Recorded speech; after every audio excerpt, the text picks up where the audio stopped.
Worm, prepare yourself. Damn Saiyan. We just got done watching episode 131 of Dragon Ball Super, and we have some mixed feelings on this episode. The animation was amazing, and it gave the characters movie quality definition. Frieza took advantage of this quality and was given just enough time to shine with his fight against Jiren. We can 100% see the gap in power between Jiren, Frieza, and Android 17. 17 seemed to take a backseat in most of the combat, showcasing exactly how much weaker he is in comparison to Frieza. Frieza and 17 end up taking out Jiren for a whole minute or so until they need Goku to save them.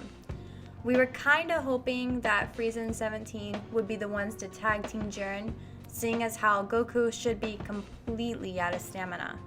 Whether we wanted it or not, Goku and Frieza's tag team was probably the best moment of the episode, leading to their elimination, which almost came as a complete and utter surprise. We've been fighting Jiren for so long that when he got eliminated, it came as a complete shock, as well as his subsequent erasure. It was like we were finally getting to Mount Doom, destroying the One Ring to rule them all. Even though Dragon Ball Super has had many flaws, no one can say the series hasn't been entertaining, and no one can say that the Tournament of Power hasn't been epic. My one critique on this episode, I felt like it was rushed. I've actually watched it twice already, and I want to rewatch it again to try and catch up on some more of the intricate details. But thanks guys, these are my thoughts. I'm going to pass it off to Black now. You guys have a good night. Take care. I have to wholeheartedly agree with Dragon Ball Rose. The beginning of the episode was probably the highlight of its entirety. The beginning of the episode with Frieza and 17 facing off against Jiren was by far one of my favorite Dragon Ball Super fights, or at least in the Tournament of Power so far.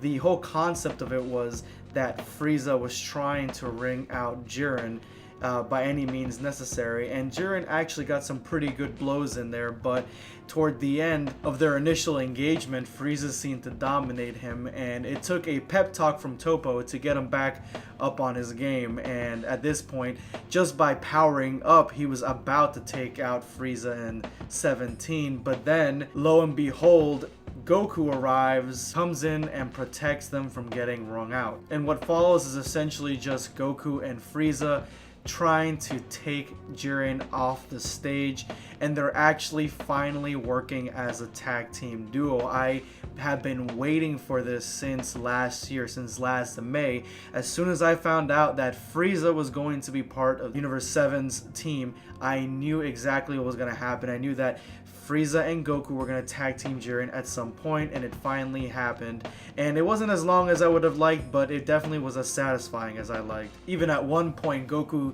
going into the Super Saiyan transformation, like slightly, it was like he was trying to pop into it to make his final hit that much harder, and he eventually did, but that would have had to have been the last of his energy, which was fine because they just wrung out Jiren, taking me completely by surprise. And they all three of them, they all got eliminated, and it was just so quick that for me, it took my mind a little bit to process it, because we've been fighting Jiren for so long, he has been hyped for so long, that his ring out and his subsequent erasure just felt so triumphant in a way, and when he was erased, I actually was surprised that I actually felt something. Even Jiren acknowledged to his friends that he was being an asshole throughout the tournament toward them, and that he was not trying to make any bonds with them, and doing the whole Sasuke thing.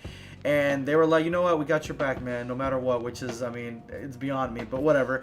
He gets erased. I actually started feeling something, getting some feels, and he was erased for about 2 minutes because 17 is the winner, and of course his wish is going to be to revive the universes, all of them. This has been floating around the community for quite a while, and even I had thought about it, but I was like, you know what, I mean, why would they do this, seeing as how basically it would kind of make the tournament really mean nothing, because the whole point of it was to erase universes that were weak and that had a low mortal rating. But I mean, him bringing him back, it's a nice way to kind of, sell everything in one single package. I mean, we got Universe 6 coming back, and that was really nostalgic. I had a huge smile on my face when Kale and Khalifa came out, and Khalifa was like, "We're alive, Kale, we're alive. Kaba, you're here too. We need to train to become Super Saiyan 3s." It was just like they picked up where they left off. It was awesome. I love that. And then we also got, the rest of the universes. We got Jiren. I was obviously a little disappointed when I saw Rubrigan's universe, but whatever. They were all there. I was fine with that. But then the Grand Priest comes up and states that he was assuming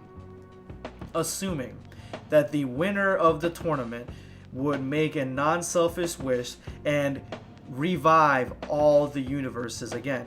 And if that hadn't have happened, then the Xenos would have erased everything.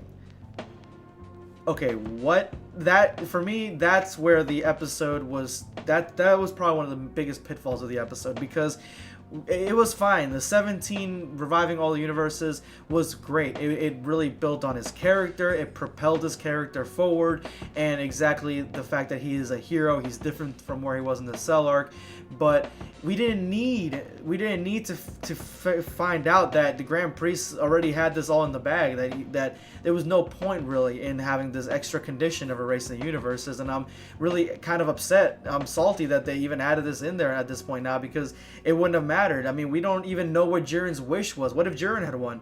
He would have wished this wish that Jiren had was a wish that was so powerful that it made a guy that didn't want to join the tournament to join the tournament anyway. And you're telling me that this character, who was also really selfish, this character that was only in it for himself, if he would have won, and then means Universe 7 was not going to come back.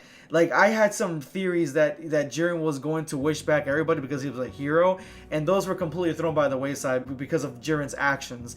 And now you're telling me that it all hinged on Jiren turning another leaf, turning the other cheek toward the end? That's not going to happen. If Jiren would have won, he would have just wished for his whatever wish he wanted. Whatever wish was strong enough to, whatever need he wanted to push him into this tournament. That was really disappointing for me, honestly, that the Grand Priest was kind of, it was like almost like he pulled it out of his ass. Like, oh yeah, I meant to do this all along. Like, I don't know. It just, that's where it really left a bad taste in my mouth this episode.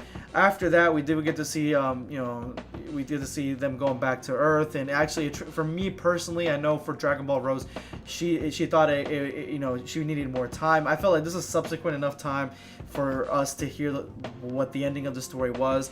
I mean, they even incorporate a little montage. For me, it seemed to go into it really smoothly, where you get them going back to Earth and where everybody was at and all that stuff, and so it did it really well then.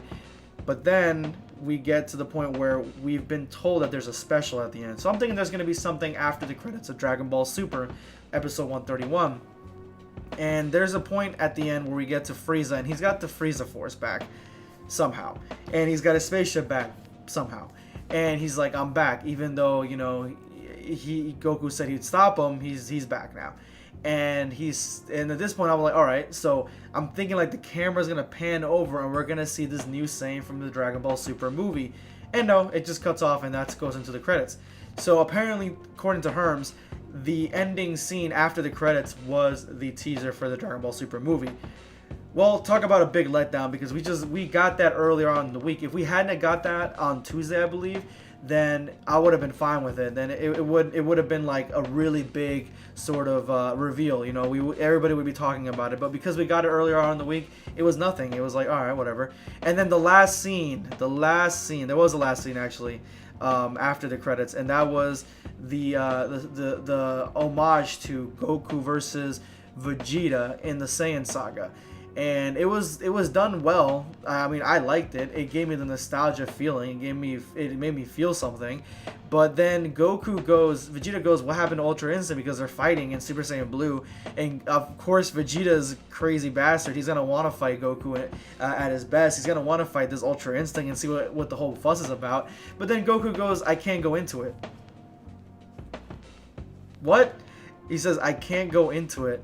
And then he goes and gives a little description of like his body, you know, went into it naturally when he was pushed to the edge and this and that. Not really giving any indication whether that's going to be the scenario that's going to push him later on. I'm hoping that is, but from just this little bit of dialogue, it almost seems like they were writing off Ultra Instinct, one of the most popular transformations that I've seen in recent memory.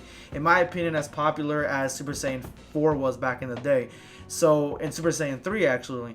So, you know, for them to just write it off at the end with one little sentence is going to be a really big letdown. And I'm taking it at face value. I'm taking it at the point where, yeah, they're writing it off, that we're not going to get Ultra Instinct back. This is how they're going to scale Goku right back down. And if that's the case, then I'm extremely disappointed in this. And I'm hoping that's not. I'm hoping I'm wrong. I'm hoping in Dragon Ball Super the movie we get Ultra Instinct, at least Omen's return. But it's not. If we don't get anything in the movie, we're probably not going to get Ultra Instinct back again. And that's going to be a huge disappointment. But anyway, when it comes to scaling of this episode, there was the beginning part that was the strongest part.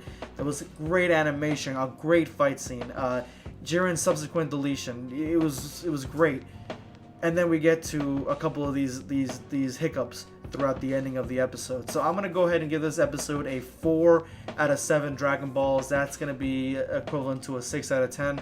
I didn't think it was the best episode. I think it was slightly above average, essentially, 5 being average. Well, that's going to be it, guys. Let me know in the comment section below anything you want to say about the ending of Super, anything you want to explain in your point of view. Like the finale of Dragon Ball Super. Don't forget to subscribe for more Dragon Ball content. This is going to be Dragon Ball Black signing off.